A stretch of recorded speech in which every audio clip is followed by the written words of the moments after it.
En 1977, la familia Walker entró en una pesadilla en una carretera solitaria. Durante décadas creyeron que solo vieron un ovni. Se equivocaban. Recuerdos enterrados revelaron después la aterradora verdad. El auto no siguió avanzando, se detuvo, y algo imposible, alto y grotesco, los estaba mirando fijamente a través de la ventana.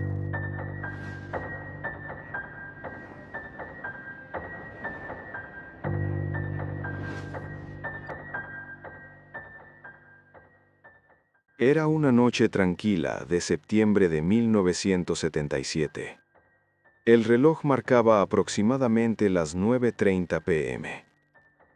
Kate Walker, su esposo, y sus dos hijos pequeños viajaban por la carretera A30, una arteria principal que serpentea a través de la campiña de Somerset hacia Cornualles.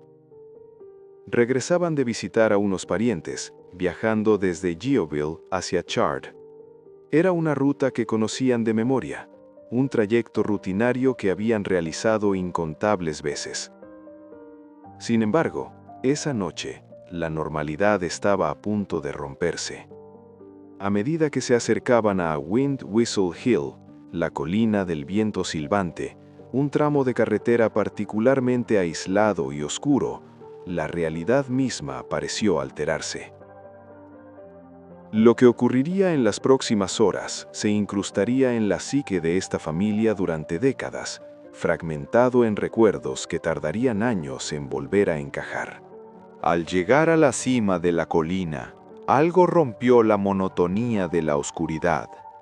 A su izquierda, suspendida en el cielo nocturno, una inmensa luz naranja brillaba difusa entre las nubes, poseyendo una cualidad etérea, casi fantasmal. Al principio, la mente racional de Kate y su esposo buscó explicaciones lógicas. Había una estación eléctrica cerca, torres de alta tensión. Quizás era un reflejo, una prueba técnica. Pero a medida que el auto avanzaba, la lógica se desmoronaba. El objeto no era una luz distante, era una estructura colosal. Según los recuerdos posteriores de Kate, aquella cosa tenía forma de cigarro y medía entre 60 y 90 metros de largo. Colgaba inmóvil a unos 300 metros del suelo. Estaba estática, clavada en el cielo, desafiando cualquier ley aerodinámica conocida. Fue entonces cuando el entorno cambió. Los investigadores de lo paranormal llaman a esto el factor Oz, un silencio repentino y una sensación de aislamiento total. Kate miró hacia el pub local, situado al otro lado de la carretera. En una noche normal de otoño, las ventanas deberían haber estado resplandecientes con la cálida luz de la bienvenida, pero el edificio estaba sumido en una oscuridad sepulcral. Solo un tenue brillo emanaba de una ventana superior, un detalle que, por alguna razón, provocó en Kate un terror profundo e irracional. Impulsada por un instinto visceral, miró su reloj. Un escalofrío recorrió su espalda. Las manecillas marcaban las 10 p.m. Era imposible. Habían salido a las 9:30 y, por la distancia recorrida, no deberían haber pasado más de unos minutos. En algún punto de esa solitaria carretera, 40 minutos de sus vidas se habían evaporado en la nada. El pánico se apoderó del vehículo. El objeto naranja brillaba casi directamente sobre ellos.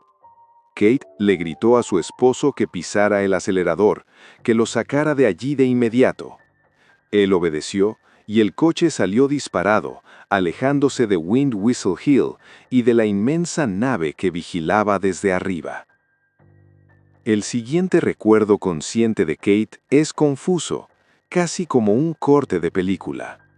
De repente, vio un faro acercándose en dirección contraria. Era un ciclista. Ya estaban cerca de casa. La transición entre la cima de la colina y este tramo familiar de carretera se sintió instantánea, como si hubieran sido teletransportados. Al entrar en la seguridad de su hogar, Kate miró el reloj de la cocina. La confusión se transformó en horror. Eran las 10:50 p.m. Hizo los cálculos mentales una y otra vez. El trayecto desde la colina hasta su casa tomaba, como máximo, 15 minutos. Sin embargo, el reloj dictaba que habían perdido otros 30 minutos adicionales. En total, más de una hora de tiempo perdido. Kate quiso hablarlo, quiso gritar, pero su esposo parecía estar en un estado de negación, totalmente despreocupado por los eventos. Así que, como ocurre en tantos casos de trauma inexplicable, Kate enterró el recuerdo. Simplemente lo bloqueó. Días después, la familia Walker tuvo que hacer el mismo viaje de regreso. La atmósfera en el coche era tensa al acercarse a Wind Whistle Hill. Y allí, en la misma ubicación donde habían visto el objeto, algo los esperaba. Vieron dos figuras al borde de la carretera. Una parecía estar tumbada en el suelo, la otra de pie sobre ella. El instinto humano de ayuda se activó, y el esposo de Kate comenzó a frenar pensando que era un accidente. Pero entonces, la figura de pie se movió. No fue un movimiento humano. Desde la orilla, la entidad levantó una pierna y la colocó en el centro de la carretera. Kate describiría después esa extremidad como horriblemente larga y delgada. Una anatomía grotesca, desproporcionada, imposible para un ser humano. Era una barrera viviente. El terror primitivo reaccionó antes que la razón. Su esposo viró el volante para esquivar aquella pierna imposiblemente larga, aceleró a fondo y huyeron. Al llegar a casa, el silencio se rompió. Todos estuvieron de acuerdo en que aquello no era humano. Pero, extrañamente, nadie reportó nada. No hubo noticias en los diarios locales. El incidente se desvaneció en el olvido durante casi 20 años. A mediados de los años 90, los recuerdos comenzaron a emerger como burbujas de aire desde las profundidades de un lago oscuro.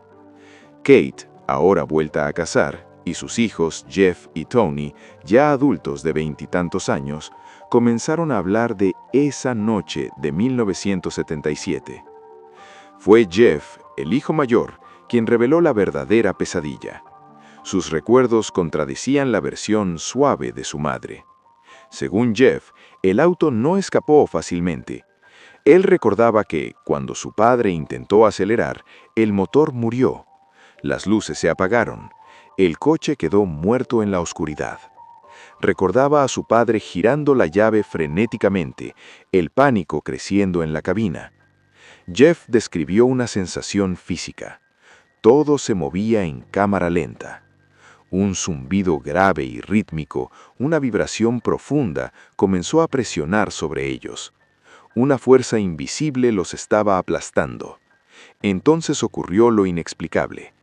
Jeff vio a su padre lanzarse hacia la puerta del copiloto, golpeando el tablero con el puño en un gesto de terror mudo. Pero Jeff no recordaba a su madre. En su mente, el asiento del copiloto estaba vacío. Su madre había desaparecido de su percepción. Miró a su hermano pequeño, Tony. Lejos de estar asustado, Tony miraba por la ventana trasera, extrañamente emocionado, hipnotizado. «Mira por la ventana», dijo Tony, pero su voz sonaba distorsionada, lenta y grave, como una cinta de audio estirada. Jeff se giró. Detrás del coche había algo tan terrible que el miedo lo paralizó. No pudo sostener la mirada. Se agachó, escondiendo la cabeza contra el asiento, intentando desaparecer. Y en ese instante, su percepción se quebró de nuevo. Ahora Tony tampoco estaba. Jeff sintió que estaba solo en el coche con su padre. Incluso con los ojos tapados, una luz blanca, intensa y pura, atravesó sus dedos. Al quitarse las manos de la cara, vio que la luz no venía de fuera. Estaba dentro del coche, estaba en él, estaba suspendido en luz. Su último recuerdo antes del corte fue una forma oscura parada junto a la ventana. Una figura muy alta, vagamente humana, pero con una certeza absoluta de que no lo era. La figura se inclinó y miró a través del cristal, directamente a los ojos de Jeff. Luego, el salto. El coche se movía. Vieron al ciclista. Jeff preguntó en voz alta, ¿de dónde ha salido ese hombre? La memoria había sido borrada, dejando solo fragmentos. Jeff confesó a su madre algo escalofriante. Esa noche sintió que había 5 figuras afuera y que los 4 miembros de la familia habían sido llevados. La familia Walker no estaba sola. Al hacer pública su historia, se abrió una caja de Pandora en el Reino Unido. La investigadora Gloria Heather Dixon descubrió que el final de los años 70 fue un epicentro de actividad de alta extrañeza. Surgieron testigos en la misma zona de Windwhistle Hill, granjeros que vieron figuras altas mirando por sus ventanas, conductores cuyos camiones fueron controlados por fuerzas invisibles. Pero el patrón se repetía en todo el país. En diciembre de 1978, la familia Day vivió una experiencia idéntica en Essex. Perdieron 3 horas en un trayecto de 30 minutos. Tuvieron pesadillas con criaturas de ojos negros. Bajo hipnosis, John Day recordó una niebla extraña, un rayo de luz que levantó su auto y seres altos en trajes plateados ajustados, con cascos tipo pasamontañas que ocultaban sus bocas y ojos rosados sin párpados. 6 meses antes, la familia Mann, viajando por Gloucestershire, vio luces extrañas y perdió más de 1 hora. John Mann recordó bajo hipnosis haber sido sacado del auto por figuras similares, trajes metálicos, cascos cerrados, llevados a una columna de luz. Y en Plymouth, la señora G fue abducida mientras tendía la ropa, describiendo a los mismos seres altos en trajes metálicos y comunicación telepática. Las similitudes son aterradoras. Fallos mecánicos, el silencio artificial, el tiempo perdido y lo más inquietante, esas figuras altas, a veces descritas con trajes metálicos y cascos, otras veces como sombras con extremidades imposibles. ¿Qué estaba ocurriendo en las carreteras solitarias de Gran Bretaña a finales de los 70? ¿Fueron estos encuentros casuales o hubo un esfuerzo sistemático y coordinado por una inteligencia no humana para interactuar con familias específicas? Kate Walker, Jeff y Tony vivieron con el trauma en silencio durante décadas, con el recuerdo de ese rostro inhumano mirando a través del cristal. La verdad completa de lo que sucedió en esos 40 minutos de tiempo perdido quizá nunca se sepa. Pero sus cicatrices psicológicas son la prueba de que, en esa carretera oscura, la realidad tal como la conocemos dejó de existir. Crónicas de un contacto.